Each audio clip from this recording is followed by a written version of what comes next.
said you hurt our dog. I'll kill you, you old creep. Bonnie, stop that, stop that. Just because Charlie, you lose stay your out dog of this. doesn't Both of mean you, you can hurt stop it, ours. both of you. It was fun. You know, whenever you get to play a character like that, because I was always the goody good, you know, it's always fun when you get to play a possessed character.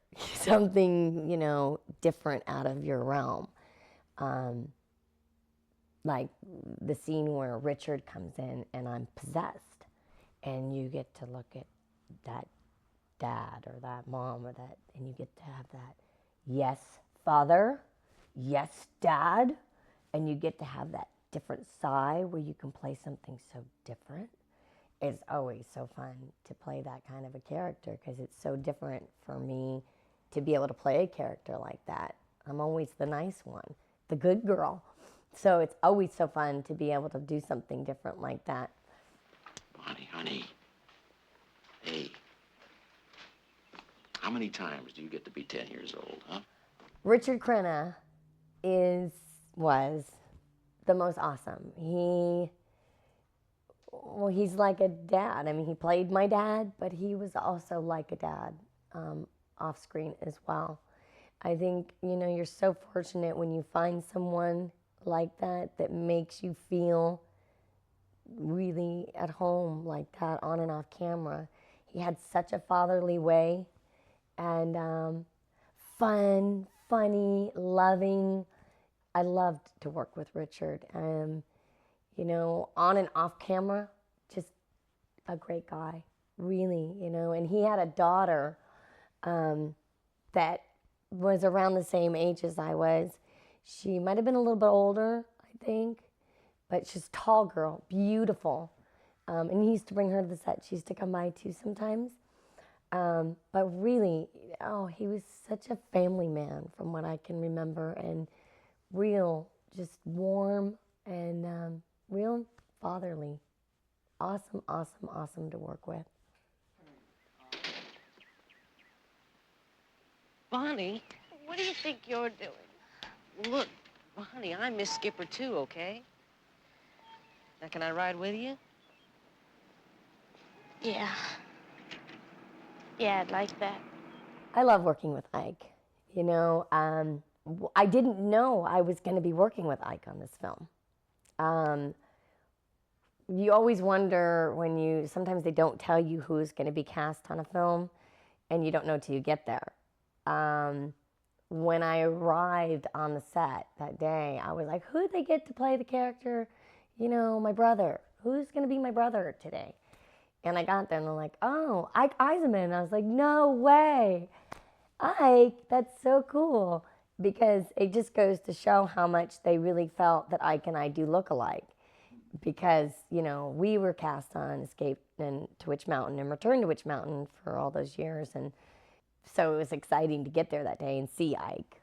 But it's always fun to work with Ike. And being that we had so much history together, it's always comfortable to work with Ike. He's awesome. You know, we get along well. Ike was kind of always a loner, even after working all those years together. He's kind of one of those, he would do his characters, he would draw. I've always described Ike as being the only one I knew that would play Frisbee by himself. You know, that was Ike. I'd be like, want to play? He'd be like, no thanks. He'd be over in the corner playing Frisbee by himself. I'm like, hey, what about me? So, yeah, but I love working with Ike. He's awesome. Hey, look at these puppies. I don't recall exactly how many dogs we had to play that part, but there were probably at least 3 different dogs, and then there were lots of puppies. But it was awesome. You know, I always made friends with all the trainers, so that on the lunch breaks, and you know, because we had schooling, of course, there were always 3 hours a day of schooling. And then on any break I had, I always played with the animals. And the trainers were always really, really cool about letting me play with the animals. Well, now, if there's going to be a problem with the folks, I sure don't want to cause any trouble. Don't worry. There'll be plenty of kids who want this little fella. No, please. We'll take him. I really wanted, anytime I'm working with animals like that, I always want one. I always want one of the animals. And my mom always dreads the fact that usually one of the trainers will let me have one if they can. And they did give me one of the puppies from the litter. And they gave me, this little tiny puppy, and I named it Max. And when the film was done, I got to take home this little puppy. He was really cute. We named it Max, and my dad let me keep him up at the beach house where my dad lived. So anyway, there were these kids at the beach. They were like 13 or 14. They're like, you should name your dog Doobie. And I was like, no, I named it Max. Well, anyway, my dad said I couldn't name the dog Doobie. So I named it Max Doobie, so I could get away with both names. And anyway, I ended up calling it Max. I kept the dog up at the beach with my dad. And it turned out to be this huge dog. I mean, it was so little when I got him. And but it was a huge, huge dog. And, well, we couldn't keep him forever because my dad sold the beach house and we couldn't bring him home to the house. But awesome, awesome dog. And I so loved working with those dogs. What are you doing? Where have you two been? I said, what are you doing sneaking around in here? Curtis Harrington, I was talking about him earlier today. I don't really remember a whole lot about working with Curtis until it was triggered earlier today. There was a couple scenes, like when I was in the bedroom, when I was turning into the devil, and I had all that makeup on. I can remember, doing that scene with him. Really, I don't remember a lot about him except that one scene, doing that and having him say, okay. Just that he was nice to work with.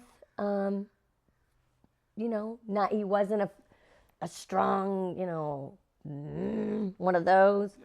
So he was good to work with, nice to work with.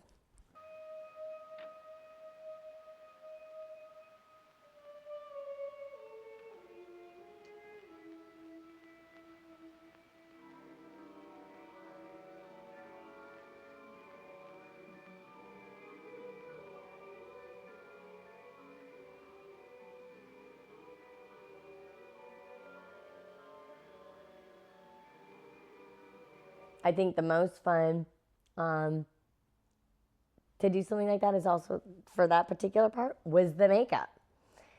Boy, it took a long time to get that makeup on. Let me just tell you. You go in, that gook, that gooey stuff on my face. Took a long time to get it on. It was not comfortable to have it on at all.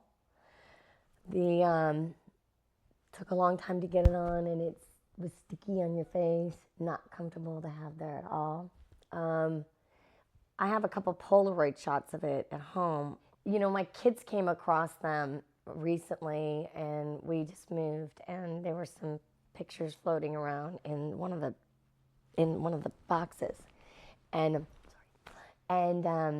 my kids, I'll often tell them, about eating candy and, you brush your teeth, wash your face, all those things I tell my kids.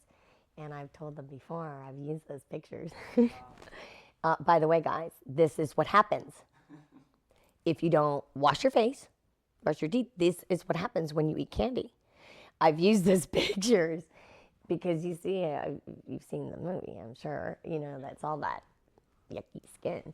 So I always tell my kids, well, this is what happens if you don't take care of yourself, Oh, and look what I got for Lucky. An anniversary present. Lucky! Lucky! Come on, boy. Come here. Come on, Lucky. Happy first year, Lucky. Mwah. I'm not afraid of any animal. it's they could be snarling up in a cage, and I'm the type that can go up and go, oh, he'll be fine. Let me just touch him and he'll be okay. I'll probably get my hand taken off one day. But I'm not afraid of animals. I never have been. Working with the wild animals, once again, it is so crazy. They're so sweet when you're with the trainers and they're telling you how, they're sweet, and, Bruno the bear on Escape to Witch Mountain.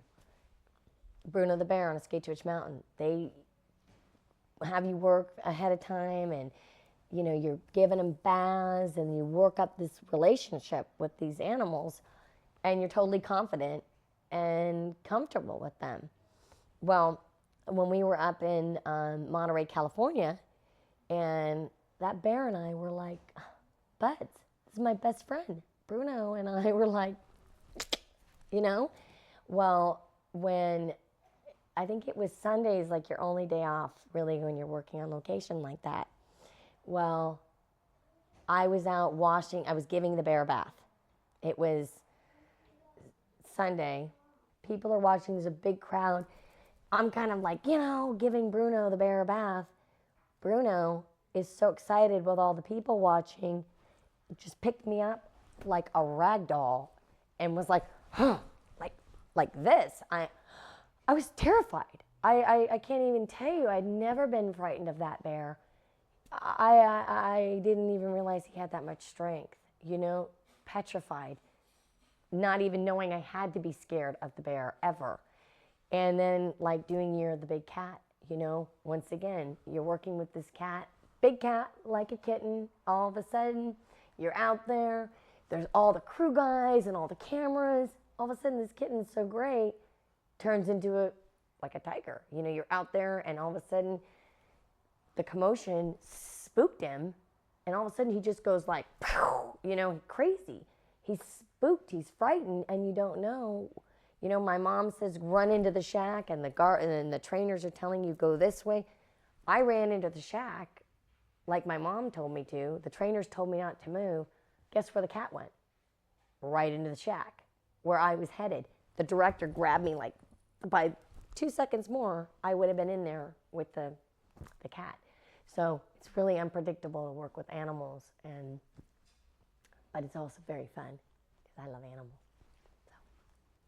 It's the best birthday I've ever had. I remember one particular story, I could tell you, I can share, which is on one of my lunch breaks. I was out playing in the front yard of the house where we lived, and I was playing with the dogs. There was more than one. And I had hit my foot, apparently, on a sprinkler head. And, but I didn't know it, because when I'm playing with the animals, I don't. And I hit my toe on the sprinkler head, and I apparently had split my big toe open. And I guess Richard had walked by, and he's like, hey, what are you doing? How's it going? And I could tell by the look in his face when he looked down that there was something wrong, because he was like, wow. And when I looked down at my foot, my whole toe was just like covered in blood.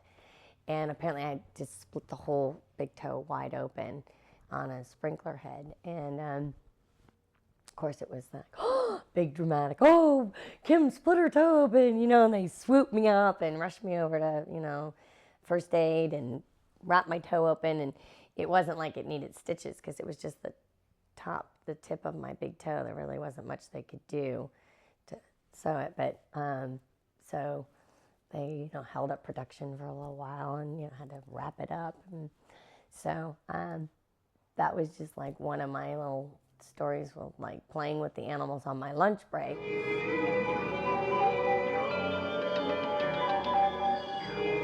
Well, John Carpenter, because he kind of approached us, my mom and I, and my mom really didn't want me to do the film, but John was very persistent and wanted me to do the film. And long story short, my mom finally she admired John's persistence. And he was just, he and his friends were a bunch of college students trying to put together this film. My mom was just admired that and ended up letting me do the film. He was great to work with. My mom just loved his oomph, for a young kid and these kids doing this film. I loved doing it because I got to eat ice cream all day long. I had never died in a film before. I don't think I died yet. I think that was my first film where I died. Yeah, I think that was my first death scene. And it was exciting because they ran this through the ice cream. They ran this tube through my ice cream cone. And it was hard not to anticipate can I have a vanilla twist, because I knew they were going to hit that pump. And I knew everything was going to come at me. I knew that syrup was going to come at me. So it was kind of hard not to anticipate the syrup being blown at me. But it was fun, it wasn't a lot of work for what it was, My mom let me do that, and at the time I was working a lot, so it was a big thing for her to let me take that time out to do that. But first of all, when we did the car, I had gone out on the interview for that, and just, I'd been in on the interview, and they're like, there was a part for a sister on it, so when I was in on the interview, and I said, oh, I noticed there was a part for a sister on that, and they're like, oh, yeah, and I said, oh, perfect, because, my little sister's out in the waiting room, can I go get her? And they were like, okay. So I said, I'll be right back. So I went out and got my little sister, Kyle. So I brought her in, and they're like, oh, that's so cute. You guys look alike. And we're like, yeah. And they said, well, this part, it says that you guys are supposed to fight. Do you think you guys could fight? And I said, oh, yeah, we could do that right now. Watch. So my little sister and I were like, okay, want to show them how we fight? And they're like, okay, go ahead, girls. So I turned around, and we were like, we were like dog fight. We were like, cat scratch, man. We like chewed each other up in this interview room. It was not even funny. We had claw marks up and down each other's arms when we came out of the interviewing room. And that was like just the interview for the car. Then when we were filming it, we filmed in Kanab, Utah, which was, I think we were there like 2 months, 2.5 months maybe, I think. Maybe not quite that long. Seemed like that long when you're little. And in Kanab, Utah, the dirt is orange. So we got to wear these shoes called Wallabies. I was so excited to wear Wallabies because my mom wouldn't buy me any, and I wanted Wallabies. So we got Wallabies. And we filmed there, and there was some really, it was kind of different. We were working with James Brolin, and I can't remember her name. Kathy. Do you have her name there? No, I don't. Okay. And we were like, this car was possessed. It was like Jaws on land, basically. This car chased us all through everywhere. We were working with horses, which are semi, predictable, kind of, can be. But this is not the first situation that I've had where the trainers will tell you, do this. And my mother had said, don't do that. The trainer said, stay on the path right here. It was a huge parade scene. And the trainer said, okay, you guys stay, Kim and Kyle, you stay on the inside of the path, motorcycles, horses, the whole 9 yards. If the horses start to go crazy, you guys stay on the inside, I think was what was said. And my mother said, I think something different, like, if the horses go crazy, you guys come this way. And of course, we listened to our mother.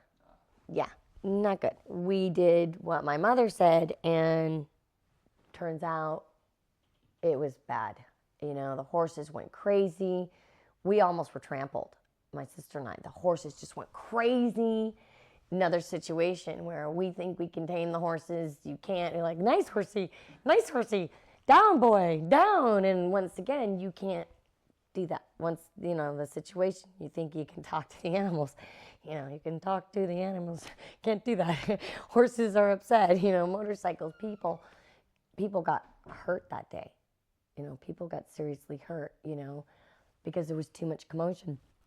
And so, just little stories like that, wow, I mean, it was fun making the movie. We had a lot of fun in Kanab making the car, but definitely one of those things you just have to remember, listen to the trainers, listen to the director, Mom, I love you, but we were always told, listen to your mother. Well, we listened to our mom.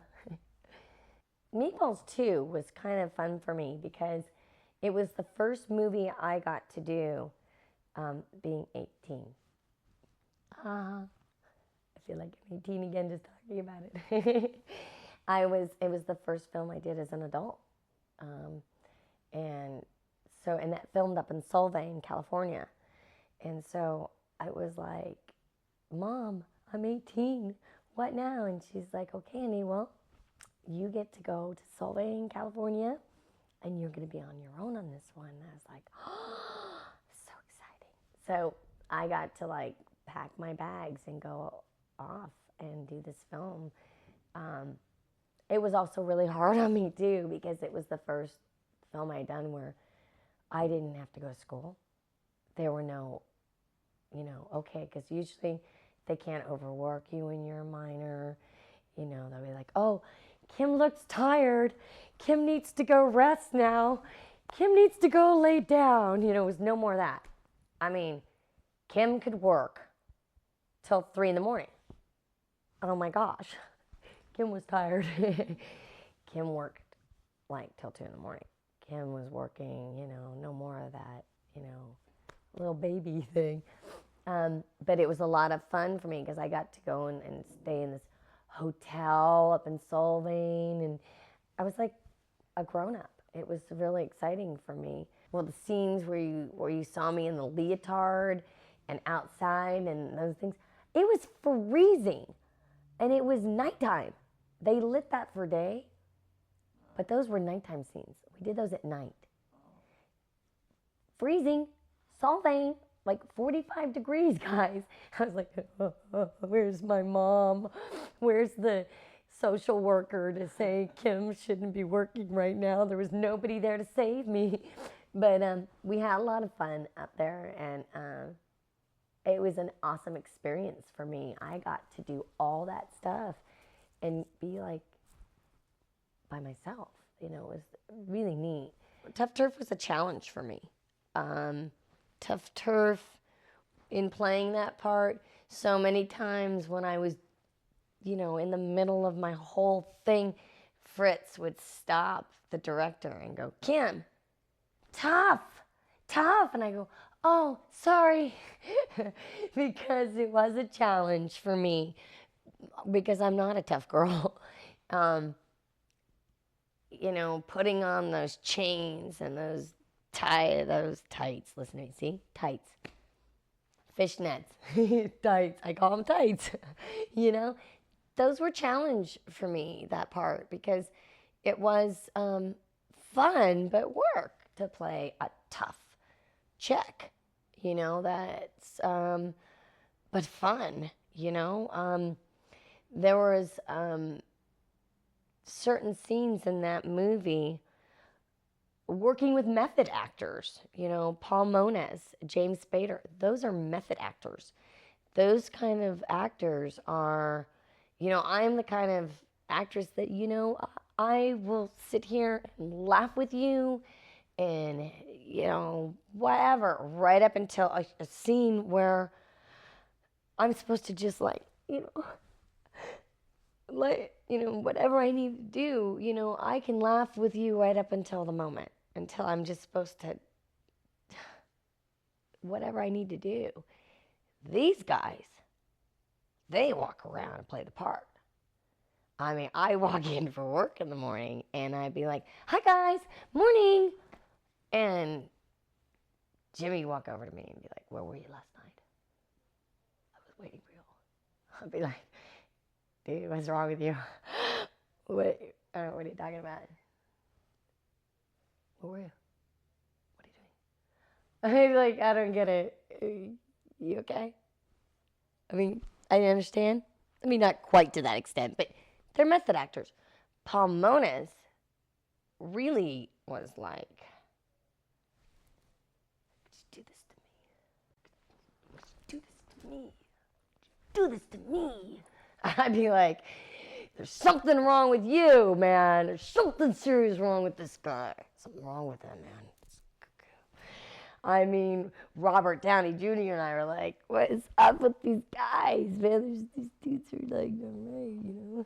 Like, Paul Moniz, who played my boyfriend before I found Jimmy, the true love of mine and Tough Turf.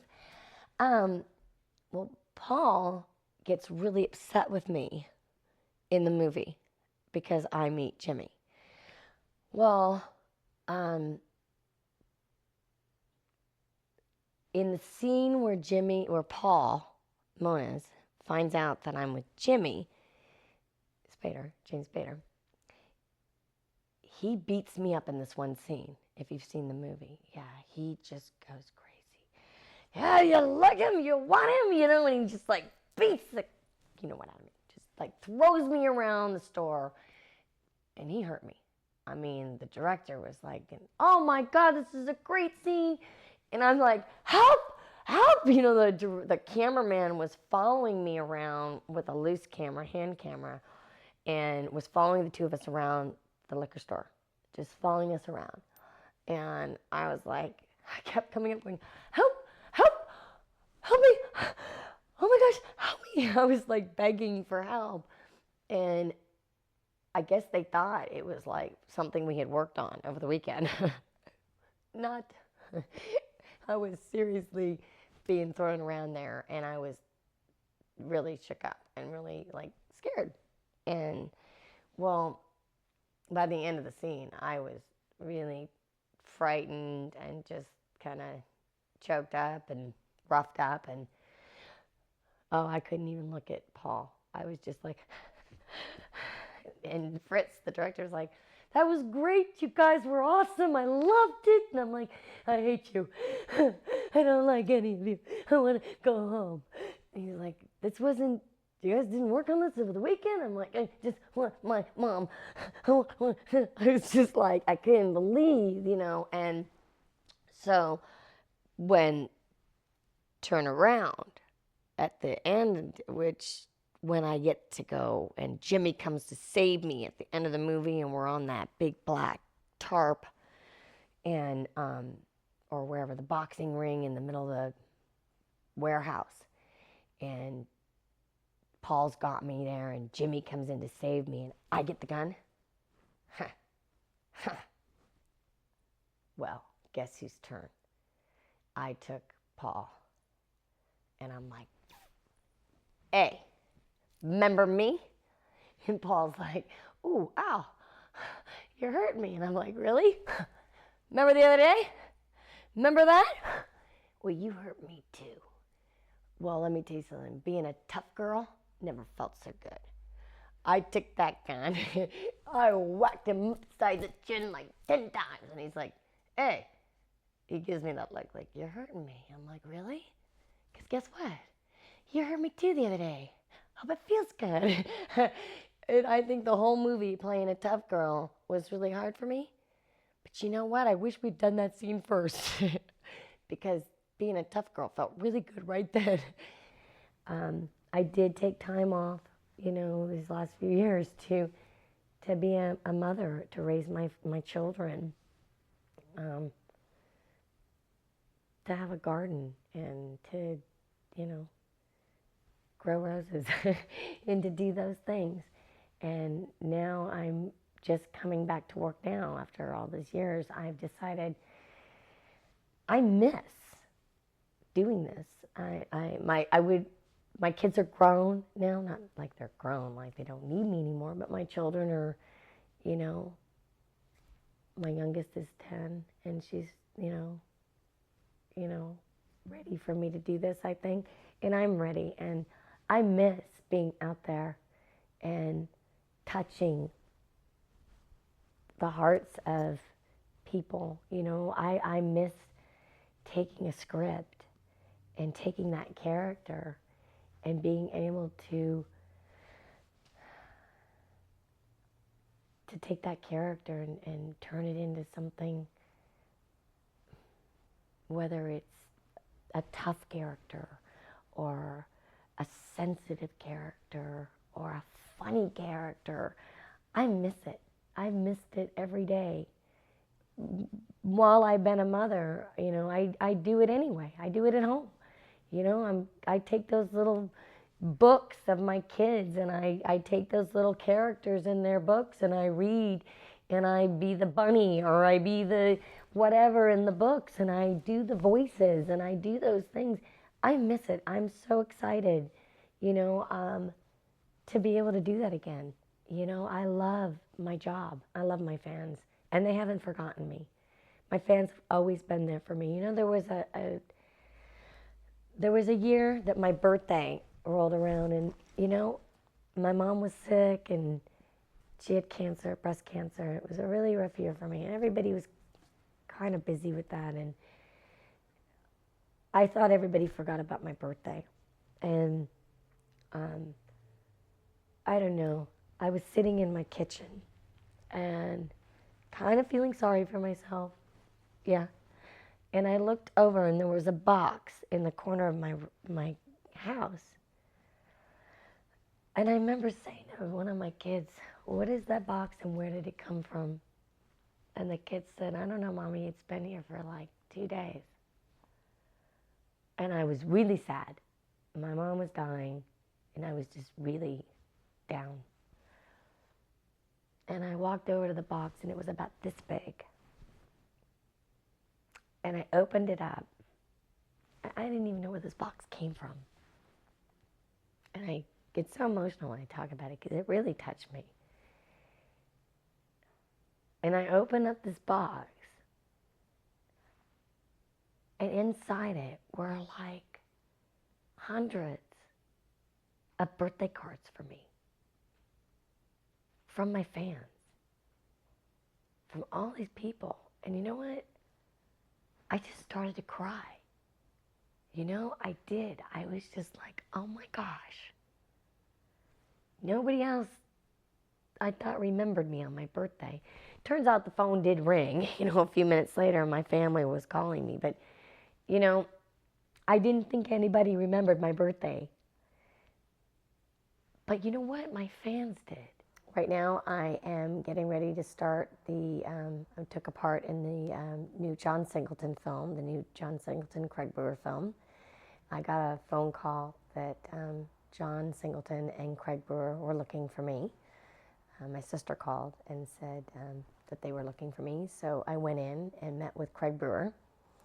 And when I went in, he said, like what I was telling you earlier, he said, "Oh, I've been in love with you my whole life." And I said, he said when he was actually had told his mom that he was meeting with me that day. And his mom said, "Oh, honey, I'm so happy for you. This is such an exciting day for you." And so once again, like I told him, it's not like I could actually walk away from my career. It's, once again, it's, my career is the kind of career that follows me, even though I've decided to be a mom, it's the, kind of career that has followed me through my retirement as well, whatever my time out. So when they called me and I went in and met with Craig, and so I guess he said that in the entire time that he had been, writing this and reading this part, he had envisioned me with my voice for this part. So anyway, I read the script, and so I decided to read with him and took this part of Sandy. And this film has Samuel Jackson, Christina Ricci, and Justin Timberlake in it. And I start filming the end of September. And I'll film through middle of October there. And I don't know when the release date will be, but so I'll start doing that, and so I'll be back to work, and then I have my jewelry line, which is my new jewelry. It's rosaries and chokers and bracelets and stuff, and then my daughter Brooke has a jewelry line as well. So we have my jewelry and Brooke's, and my jewelry is called So Real, and Brooke's is called Brooke Ashley, and hopefully we'll have our jewelry out as well. So be back making movies, and then my jewelry line as well. They play it every Halloween. I think it's something, you know, that they use to scare people during these Halloween time and during the Halloween month. So I love it.